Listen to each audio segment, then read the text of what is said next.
मुदखेड येथे विविध मागणीसाठी शेतकऱ्यांचा बैलगाडी मोर्चा तहसील कार्यालयावर धडकला। मुदखेड तालुक्यातील युवक काँग्रेसच्या वतीने ठाकरे चौक ते तहसील कार्यालयापर्यंत शेतकरी आणि युवक काँग्रेसच्या पदाधिकाऱ्यांच्या वतीने बैलगाडी टँकरसह हातात रुमणे घेऊन शेतकऱ्यांच्या विविध मागण्यांसाठी तहसील कार्यालयावर मोर्चा काढण्यात आला। शेतकऱ्यांची कर्जमाफी आणि सातबारा कोरा झाला पाहिजे, शेतकऱ्यांना वेळेवर लाईट दिली पाहिजे, पीक विम्याची रक्कम तातडीने शेतकऱ्यांच्या खात्यावर जमा करावी, शेतकऱ्यांना पीक कर्ज द्यावा, रस्ते खड्डेमुक्त करावे, 3 फेस लाईट दिवसा 12 तास मिळावी,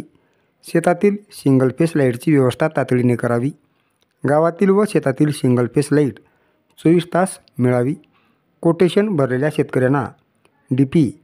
त्वरित मंजूर करावेत, मुदखेड तालुक्यात 4 ते 30 kVची निर्मिती करावी, अशा अनेक विविध मागणीसाठी शेतकऱ्यांनी भव्य रुमणे मोर्चा काढला।